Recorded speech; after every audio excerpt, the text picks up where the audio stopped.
when you start saying, like, your emergency room wait times for little Timmy that choked on a Lego or something, he has to wait because there's 17 people with substance use disorder sitting in front of him getting all the attention. We've learned a lot from that ground zero Philadelphia and then probably ground 00 Puerto Rico. And here's a really interesting aside. Everybody thinks that it really came about in the 20 teens in America, but I was talking to a poison control guy from Philadelphia. He said the first call they had was in 2007.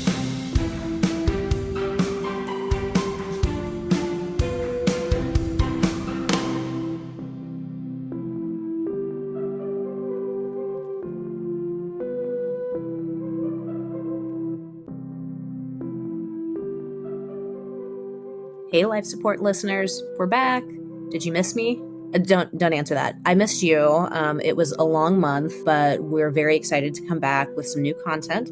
And we just wanted to throw out the invitation that if there's anything you would like to hear from us, any topics, any people you'd like us to talk to, please drop a comment in wherever you're listening, and we'd love to follow up. So thanks again for coming back to us this September, and looking forward to having more episodes with you coming up. Thanks for joining us this week. Today, we get the chance to talk with Jason, a wound care nurse with extensive experience in serving people who use the drug Xylazine or Trink. If you don't know what that is, you will soon. So stay tuned for that discussion. And just a friendly reminder to please like and follow us wherever you get your podcasts. Enjoy. Well, we're so happy to have you here, Jason. Could you just start us off with an introduction? And here at CHU, that's a lengthy list, but that includes name, pronouns, where you're from, what you do for work, and then a little bit about what you do when you're not working. Thank you very much for having me. My name is Jason Bienert. My pronouns are he, him, his. For work, I'm a registered wound care nurse. And I work, actually, I now have two positions. One is with a recovery community organization named Voices of Hope Maryland that services two counties in Maryland, one of which is a rural county of about 103,000 people. And I provide wound care for people who use drugs, direct service wound care. And then the other is I just recently started with Johns Hopkins Bloomberg School of Public Health as a research nurse. Again, doing the same things, but in a urban setting. And then for fun, I really don't know. Everything's kind of fun. For me, I guess it's playing outdoors, playing with the dogs, my wife, just, living a normal life, breaking away from everything wound or drug related for that balance, I guess. It has a lot of different, it turns out to be a lot of different things, but just breaking away is, I guess, fun for me. Absolutely. A lot of our audience really represents rural care communities, and we are just starting to hear about Xylazine. Can you tell me just a little bit about Xylazine and how it relates to opiate use? Sure. Xylazine is, for people that don't know, it's a alpha agonist. It's a type of veterinary tranquilizer or sedative that came about. I think it hit the market in 1962. At least they were testing it in 1962. And then in 1972, it became available for animal care only. During the testing phase, it was unsafe for people. And since then, it's been in our drug supply. I think whenever humans get the ability to get high, they try it. If you put if you tack on anything from sedative or tranquilizer, someone's going to try to ingest it or do something with it. But it never really had the ability to be a viable drug for abuse, because it just didn't really do much for you. It would just knock you out. Then I would say probably in the early 2000s, people started matching it up with a sedative, an opioid. In the beginning, it was heroin. And then once it hit stateside, it found a really good marriage partner with fentanyl. And now it's a drug of choice. My community doesn't have an ability not to buy it. I don't think in today's time they would, but it's not a drug that they seek out, but it permeates the drug trade in our community. All of our drugs come from Philadelphia, and Philadelphia is kind of known as the ground zero, I guess. And it seems like we've learned a lot from that zero Philadelphia and then probably ground zero Puerto Rico. Mm-hmm. We have these communities where xylazine has been in use for a long time. And I think we've learned a lot about why it's important to be aware of xylazine in the drug supply. Can you talk a little bit more about why the care community and really the community in general should be aware of xylazine? Absolutely. That's actually a really good question.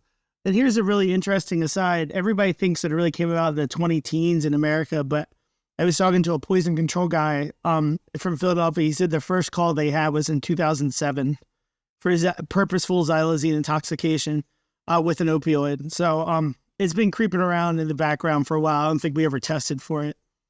So for the care community, this is when I first met this, I only had a narrow focus as like a certified wound care nurse. Obviously, I really enjoy doing wound care.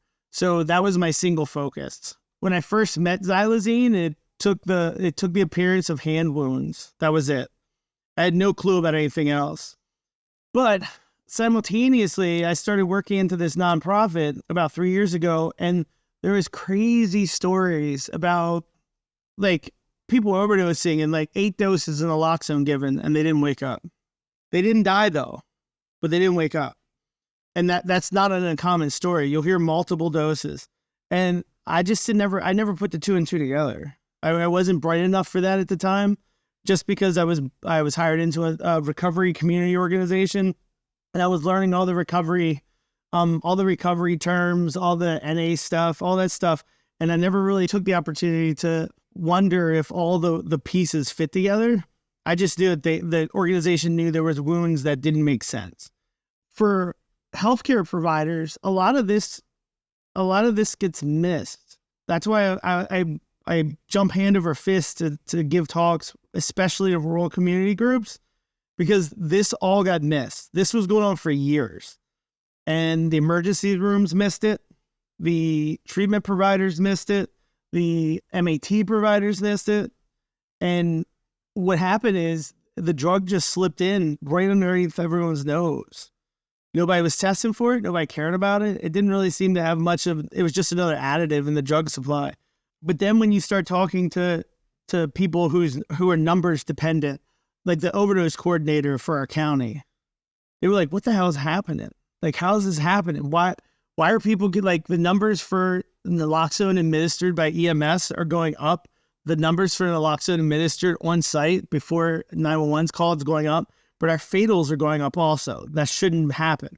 When you start talking to those people and those numbers don't make sense, we finally got someone that cared looking at the numbers. I don't want to misspeak about the politics of rural counties, but it seems to be a permeance of very conservative, not in my backyard. I have more important things to be bothered with kind of mentality. And that's okay because it's a tiny community with, limited resources and stuff.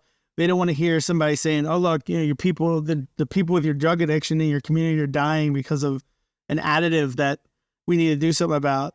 That's like talking about ghosts. You can't, I don't hold it against them. Law enforcement is uber conservative in this community as well. They were all, and I hate this term, but they were all junkies and drug addicts, and they deserve to get what they got and stuff. So even approaching it from the law enforcement side was complicated. But once you start speaking in numbers, everyone understood. Once you start giving explanation to why naloxone use is up and people are still dying, money carries a lot of weight. And when you start saying like your emergency room wait times for little Timmy that choked on something he ate, a Lego or something, he has to wait because there's 17 people with substance use disorder sitting in front of him and with hand wounds, or, 2 overdoses came in, they're getting all the attention in the emergency room with limited resources. When you start speaking in those numbers and you start making it relatable, all of these things were true in our community. And then it eventually came out that like xylazine, the reason why you have quote unquote, and this is one of the worst things that comes around, it's naloxone resistant opioids, or it's crocodile, or it's, one thing after another. And the reality is it's just a really perfect veterinary anesthetic doing its job. And then For smaller communities, it's a resource drain. There's a lot of closeted folks that use substances that are, the stigma in these communities. Yeah, I don't know of a utopia where you walk in and be like, yeah, we treat all of our people with substance use disorder beautifully at the hospital, and we have all of these resources, and we only have 100,000 people in the county.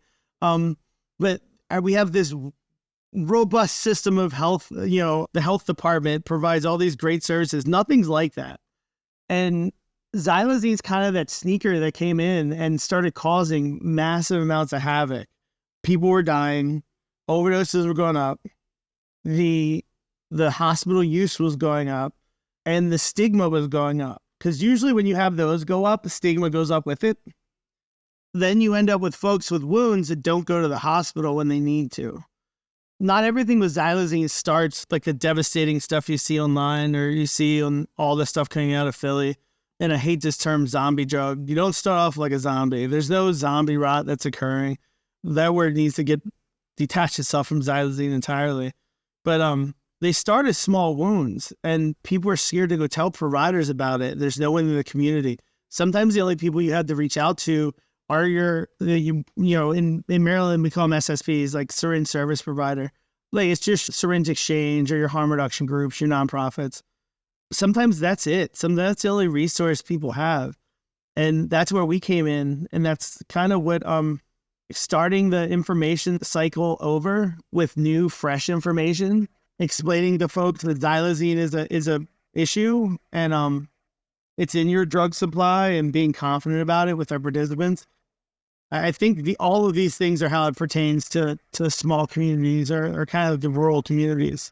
I think that is such an important picture to paint, is that, you have the substance that's coming into communities. And if there's not awareness within the broader community of people who use substances, with providers, with supportive service organizations, it's really the perfect storm for having no resources in place for people as they get sick, as they potentially get injured.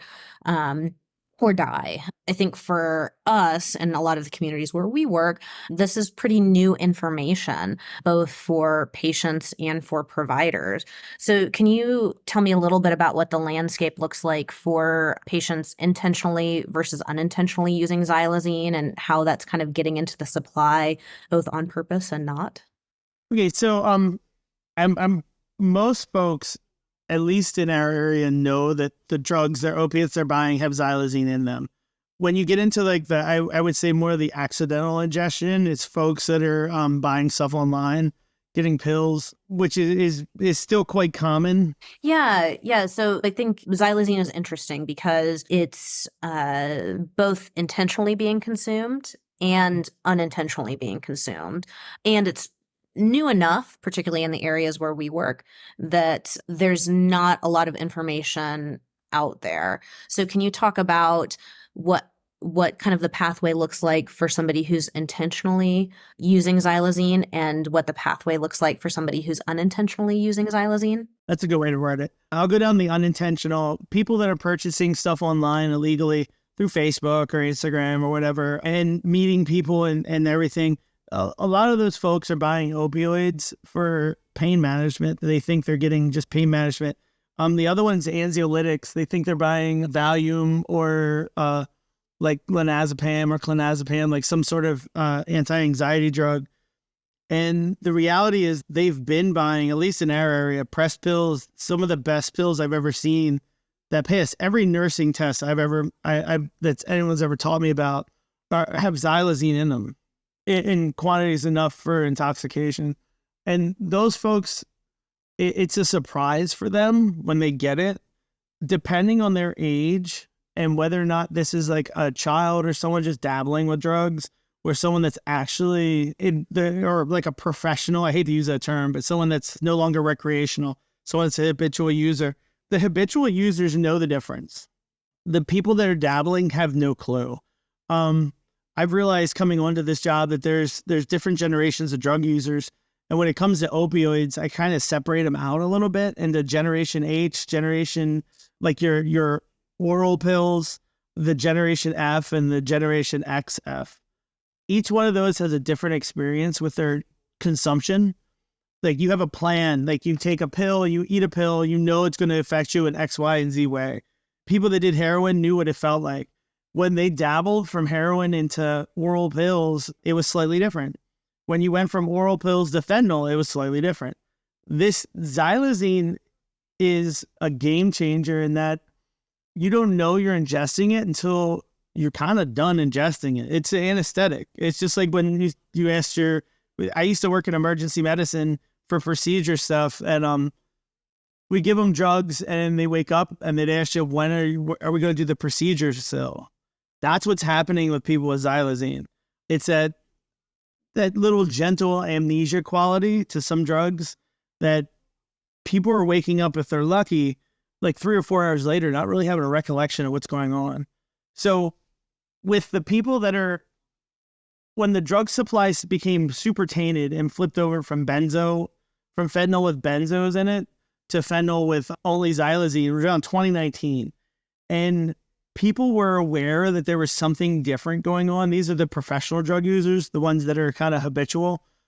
They knew something was different, but fentanyl is a crappy drug. It works fast and it's over fast. And it's a beauty of, we used it by the gallonfuls in emergency medicine.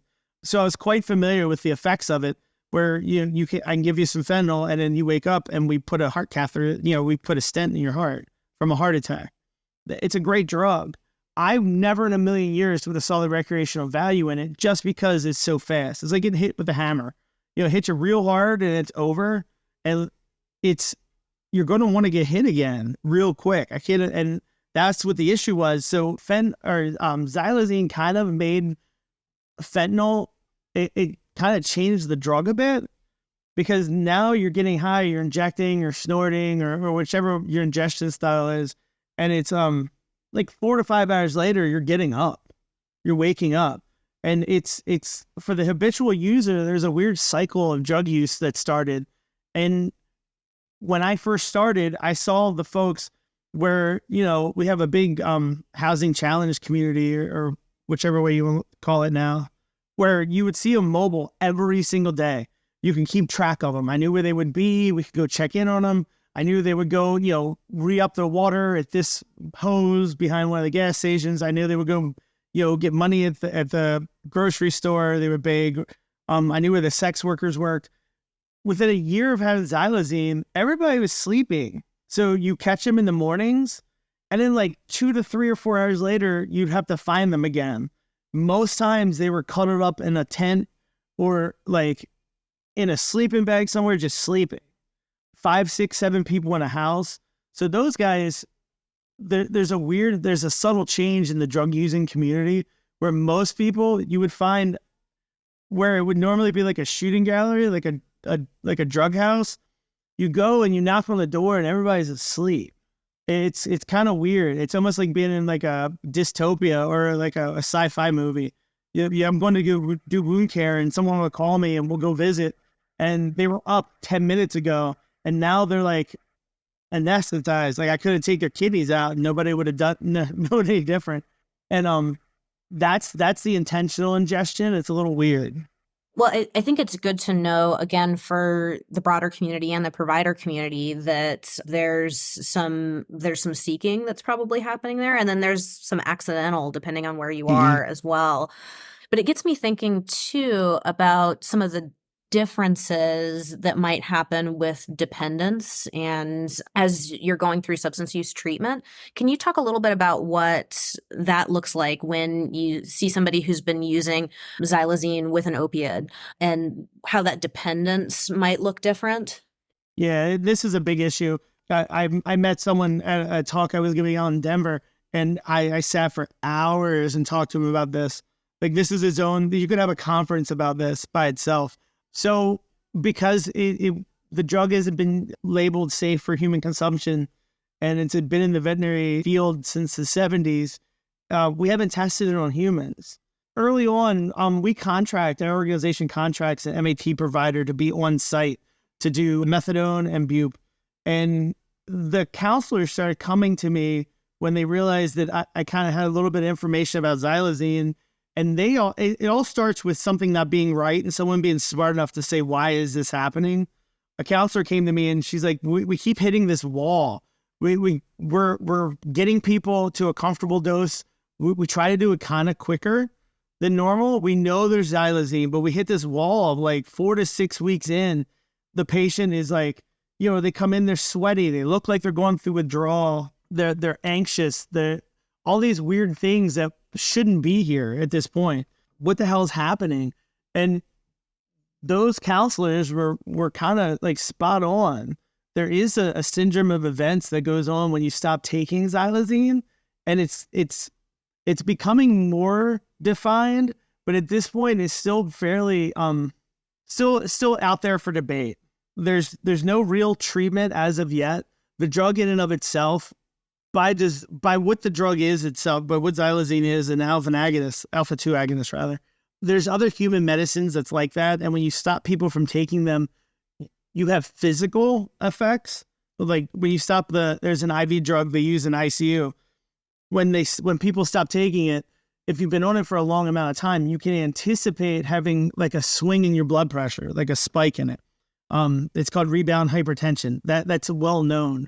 And that's kind of like, okay, that's a physical manifestation of not taking xylazine anymore. We don't know about the psychological parts. A lot of times in the talk that I always kind of hone in on, I circle back around on, is everybody always says this drug's related to clonidine. And it is. It's like having a cousin that's, clonidine's my cousin. But most people fail to talk about it's also chemically related to phenothiazines, which are antipsychotic meds, and tricyclic antidepressants. So the clonidine really hits it home for the loose sedation and the blood pressure, but nobody is discussing how it affects the mind in the withdrawal and addiction part. I have a friend that's a provider at a treatment facility, a residential treatment facility, and the stuff he describes is well beyond anything I could ever imagine. People coming in, almost having psychotic episodes. And these are people that have been, I hate to use the word clean, that means so many things, but people that by their self-designation have been clean from heroin before, that, have detox off of all the opiates that are of abuse.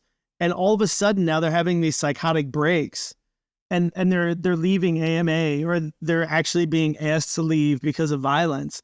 And these are nonviolent folks. And that's showing me, and the person that I know who works there he's not new to the merry-go-round. He's been doing this for a long time. For him to say, what's up with all the psychoses coming from your community? Those are all things that we all need to be aware of. I know for a fact that there's some research in the pipeline. I hate when people tell me about research that's not published yet. I can't stand it. But there is research in the pipeline that is going to explain some of these effects.